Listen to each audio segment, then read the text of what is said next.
तो चलते हैं मेंटल मैथ क्लास 9th।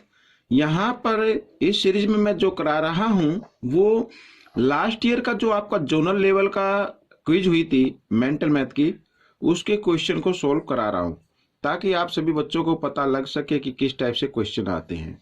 ठीक है, आइए करना शुरू करते हैं। तो बच्चों ये तो बात आप दिमाग से निकाल दें कि जोनल लेवल में, डिस्ट्रिक्ट लेवल में कुछ अलग अलग टाइप के क्वेश्चन आते हैं, ऐसा कुछ नहीं है। क्वेश्चन वही आते हैं, ठीक है, मेंटल मैथ में से ही होते हैं, सेम होते हैं। आइए देखिए, करना शुरू करते हैं। यहाँ पर बच्चों सबसे पहले रीड कर लेते हैं, थोड़ा शॉर्ट में बताऊंगा मैं, ठीक है ना। If 2x² minus 5x minus 7 represent the area of rectangle, यानी कि ये जो गिवन है ये रिप्रेजेंट कर रहा है रेक्टेंगल का एरिया विद वन डायमेंशन, और इसकी एक डायमेंशन गिवन है 2x माइनस 7 और हमें अदर फाइंड करनी है। तो अदर का मतलब इसी के फैक्टर हमें करने होंगे, उसी में अदर आ जाएगी। ठीक है, अब सबसे पहले मैं आपको बताता हूं। देखो यहां पर लिखा है 2x² माइनस 5x माइनस 7। तो आपको क्या करना, लास्ट और ये फर्स्ट की मल्टीप्लाई कर देना है। ये लास्ट वाला तो माइनस का है और फर्स्ट वाला क्या है, प्लस का है। और तो मल्टीप्लाई करने पे आया 14x², ठीक है, माइनस का आ गया। तो एक माइनस एक प्लस, तो हमें भी एक संख्या माइनस की लेनी है, एक प्लस की लेनी है। यहाँ पे साइन है बीच में माइनस का, तो उसका मतलब बड़े नंबर पे माइनस का साइन रखना आपको, ठीक है।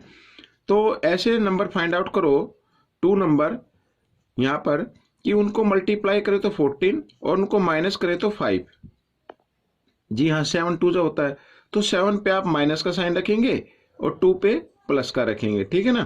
तो यहाँ पर x इस तरीके से। तो अब यहाँ पर जो ये नंबर है इसको हम लिखेंगे यूं का यूं, लेकिन बीच वाले टर्म की जगह हमें ये वाले लिखने होंगे, ठीक है, फैक्टर वाले। आइए करना शुरू करते हैं। तो मैं डायरेक्ट लिख रहा हूँ 2x minus 7x plus 2x और माइनस 7 इक्वल 0 के रख लीजिए। और यहाँ पर बच्चों देखो, तो कॉमन ले लेते हैं हम इनमें से। तो कॉमन इसमें क्या आएगा, तो x है, x ले लेते हैं। यहाँ पर 2x माइनस 7 और प्लस का साइन ये यहाँ पर, इसमें कॉमन कुछ नहीं है तो 1 ले लीजिए आप। और यहाँ पर आगे बच्चों 2x और माइनस प्लस माइनस होता है माइनस 7, इस तरीके से। तो एक तो जो ब्रैकेट से बाहर है उस नंबर को लिखेंगे और एक लिखेंगे जो ब्रैकेट में है, उनमें से एक नंबर, एक ब्रैकेट वाली संख्या को लिख दीजिए। अब ये है बच्चों एरिया। अब इसकी एक वन डायमेंशन तो गिवन तो ये रही, ठीक है ना, और सेकंड तो क्या होगी, ये x प्लस 1। तो सेकंड यहाँ पर मैं लिख देता हूं बच्चों सेकंड डायमेंशन। तो आगे बच्चों x प्लस 1। एरिया तो आपको मालूम है ना, लेंथ इंटू ब्रेथ होता है, तो बीच में कोई साइन है तो मल्टीप्लाई ही समझना। तो इस तरीके से क्वेश्चन हो गया। आइए नेक्स्ट क्वेश्चन कर लेते हैं। यहाँ पर नेक्स्ट क्वेश्चन में two opposite angles of parallelogram, और हम सभी जानते हैं पैलोग्राम के अपोजिट एंगल क्या होते हैं, इक्वल होते हैं, ठीक है। एक्स की वैल्यू फाइंड आउट करनी है या 2 एंगल गिवन है, तो हम दोनों को क्या करेंगे, इक्वल रख देते हैं, ठीक है। ये मैंने इक्वल रख दिया, तो x प्लस 60 इस तरीके से, ठीक है। तो x को आप एक तरफ ले आए, इधर ये प्लस है, इधर आकर ये माइनस का हो जाएगा इस साइड में, और 60 और माइनस 40 डिग्री को हम लेके आएंगे इधर राइट हैंड साइड की तरफ, तो इधर आकर ये प्लस का हो जाएगा ऐसे। तो 6x और माइनस 5 है, सॉरी 5 नहीं 1 है, ठीक है, 1x है। तो 6x और माइनस 1x तो हो गया बच्चों 5x, और यहाँ पर आ गया 100 डिग्री। तो x की वैल्यू निकाल लीजिए 100, इधर 5 मल्टीप्लाई की फॉर्म में, और इक्वल के साइन से जब इधर जंप कराते हैं तो वो डिवाइड की फॉर्म में आ जाता है। तो 5 से इसको डिवाइड कर देते हैं, 5 2 जा 10, 0 यूं क्यों, तो 20 आ गया बच्चों, ये आपका आंसर आ गया, ठीक है। आइए नेक्स्ट कर लेते हैं। यहाँ पर बच्चों नेक्स्ट क्वेश्चन में कहा है the perimeter of an equilateral triangle is 60 centimetre, find its area. अब पेरीमीटर गिवन है, एरिया में फाइंड आउट करना है। और पेरीमीटर क्या होता है बच्चों, देखो इक्विलेटरल ट्रायंगल की 3 साइड होती हैं, सभी ट्रायंगल की 3 साइड होते हैं, लेकिन ये सभी इक्वल होती हैं, ठीक है।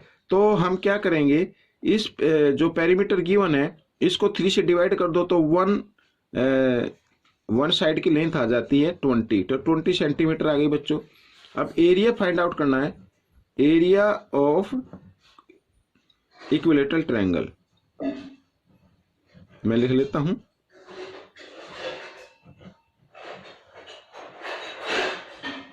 यहां पर, ठीक है। तो फॉर्मूला होता है बच्चों √3/4 और a स्क्वायर।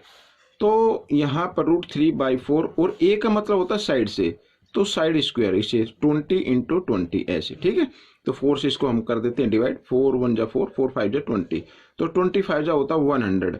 तो हम इसको लिख सकते हैं इस तरीके से 100 √3 सेंटीमीटर स्क्वायर, ये एरिया आ गया बच्चों, ठीक है। इस तरीके से आइए नेक्स्ट क्वेश्चन कर लेते हैं। अब हम कर लेते हैं क्वेश्चन नंबर 4। यहाँ पर देखिए लिखा है if -27x² + 64y³ + 108 square y और -144y² x इक्वल है kx + py होल क्यूब।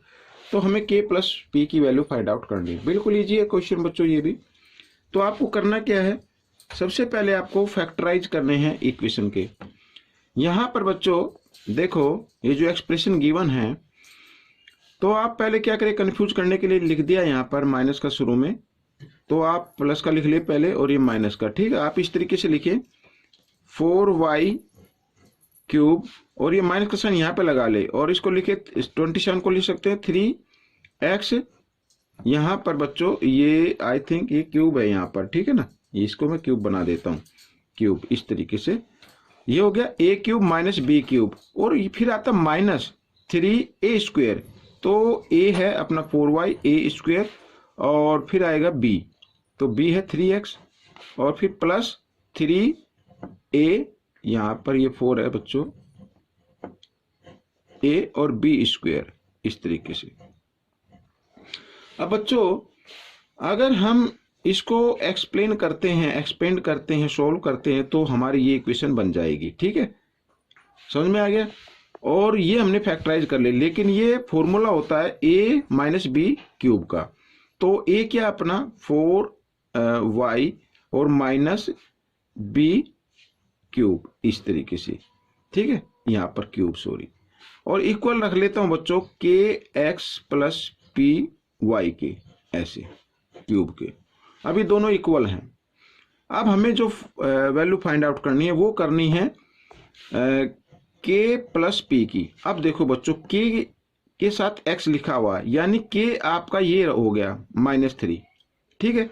तो यहाँ पर k की जगह हम क्या लिखेंगे, -3 लिखेंगे, -3 लिख दिया, प्लस का साइन लगाएंगे। और p y के साथ जो लिखा है, देखो y तो y के इक्वल रहेगा ना, तो यहाँ पर p रहेगा आपका 4 इस तरीके से और होल क्यूब। अब ये प्लस ये माइनस, प्लस माइनस माइनस होते हैं, तो 1 का क्यूब 1 ही होता है बच्चों। ये आपका क्वेश्चन हो गया इस तरीके से, ठीक है। आइए नेक्स्ट क्वेश्चन कर लेते हैं बच्चों। यहाँ पर ये भी इधर लिखा हुआ है, ये देखिए। अब लिखा है the mean of 8 number is 25। यहाँ पर 8 नंबर हैं, उनका मीन गिवन है 25। आगे लिखा find the new mean if each number is multiplied by 4। अब न्यू मीन फाइंड आउट करना है। उसमें कहा कि यदि ईच नंबर को 4 से मल्टीप्लाई किया, भाई ये भी 4 से मल्टीप्लाई होगा, ये भी 4 से होगा, ये भी 4 से, ये भी 4 से, ऐसे 8 नंबर सबको 4 से करना है। तो आप क्या करें, न्यू मीन आपको निकालना है, तो आप एक काम करें, जो मीन है ना उसी को आप 4 से मल्टीप्लाई कर दें, 4 से क्या कर दें, मल्टीप्लाई कर दें, तो वही आपका मीन हो जाएगा, न्यू मीन 100 आ जाएगा, ठीक है। आइए नेक्स्ट कर लेते हैं यहाँ पर। अब बच्चों देखो लिखा है find the area of an equilateral triangle with side 4a।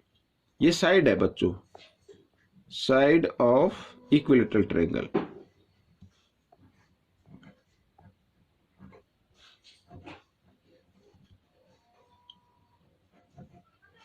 यहाँ पर 4a, एरिया फाइंड आउट करना है। एरिया तो आपको मालूम ही है, इक्विलेटरल ट्रायंगल का फॉर्मूला होता है एरिया निकालने का, √3 और 4a², ये होता है बच्चों फॉर्मूला, ठीक है।